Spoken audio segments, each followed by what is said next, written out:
centuries, empires chased a land that appeared on every map.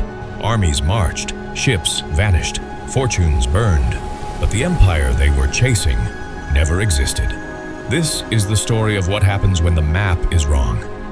Chapter 1. The Authority of the Map. In the early centuries, a map was more than a guide. It was law, truth, and authority, wrapped in ink and parchment. For rulers and explorers alike, what was drawn on a map was reality itself. Mountains, rivers, kingdoms. They were more than geography. They were power. To doubt a map was to question the wisdom of kings, the courage of generals, and the honor of scholars.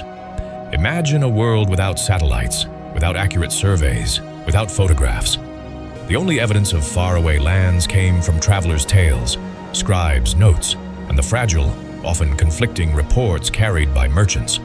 Yet the maps, handed down, copied, and embellished, became more trusted than the men who created them. A map could ignite war, justify a claim, or end a dynasty.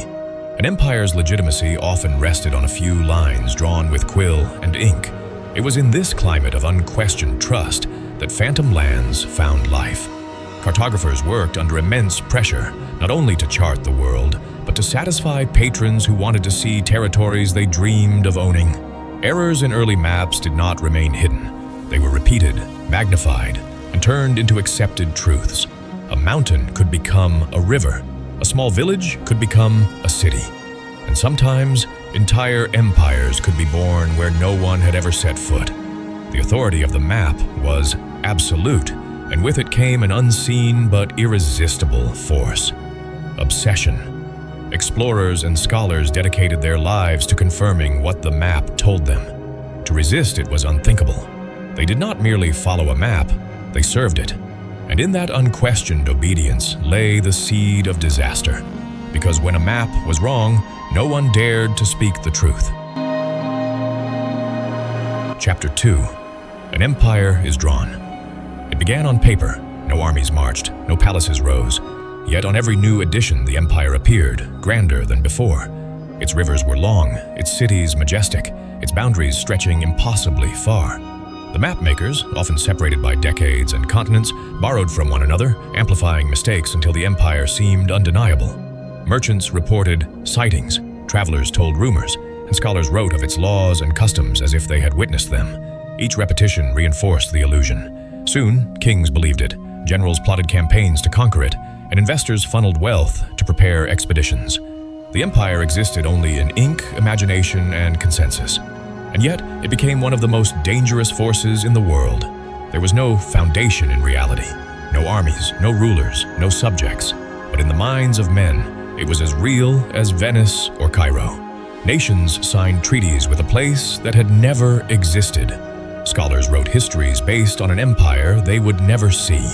The drawn lines became binding, the imagined streets paved with gold in collective belief.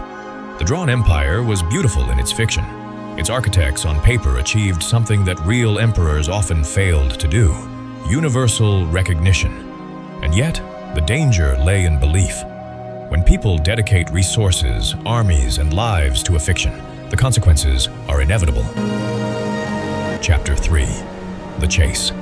With the empire firmly established in maps, the chase began.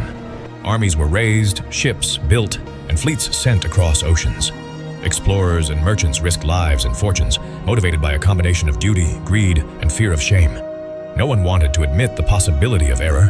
From Europe to the East Indies, reports of strange sightings, ghostly villages, and shifting rivers filled logs. Some claimed to see walls that vanished into mist. Others returned with tales of cities swallowed by deserts or jungles. Each account, contradictory yet tantalizing, fed the obsession. To many, returning empty-handed was dishonorable. To fail was to dishonor not only oneself, but one's king, one's country, and one's very civilization. Yet no one ever truly found the empire. Every expedition ended in frustration, sickness, or death. Some fleets vanished completely, leaving only whispers of their fate. And still, the maps endured, updated with even more elaborate illustrations, as if the universe itself insisted the empire must exist. The chase became a symbol of ambition and folly intertwined. It revealed the limits of human perception and the dangers of unquestioned authority. And most importantly, it taught one lesson that would echo for centuries.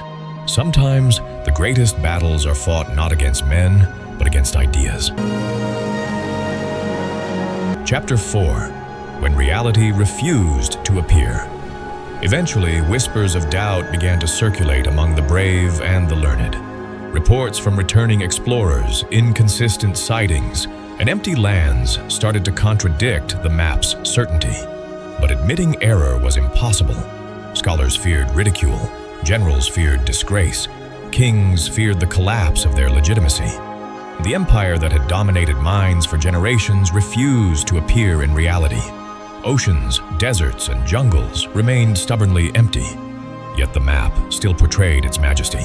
Governments sent new expeditions. Cartographers doubled down, embellishing the empire with even more intricate details. Palaces along rivers, armies in formation, markets bustling with imagined wealth. This was a war of perception. Reality was patient, men were impatient, and in that impatience lay tragedy.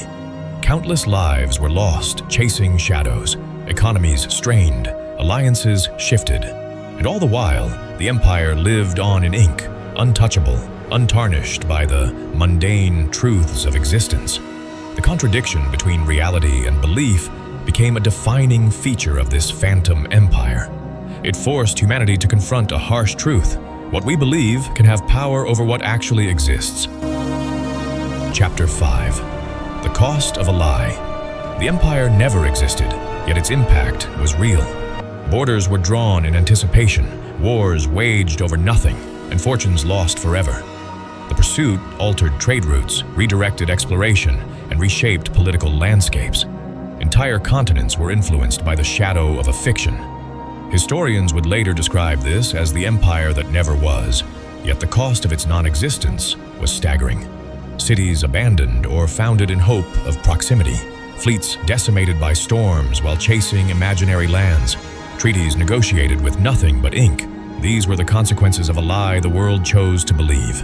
In the end, the maps that once guided humanity became monuments to imagination and folly. They remind us that power lies not only in reality but in perception, and that sometimes the most dangerous empires are the ones that never exist at all.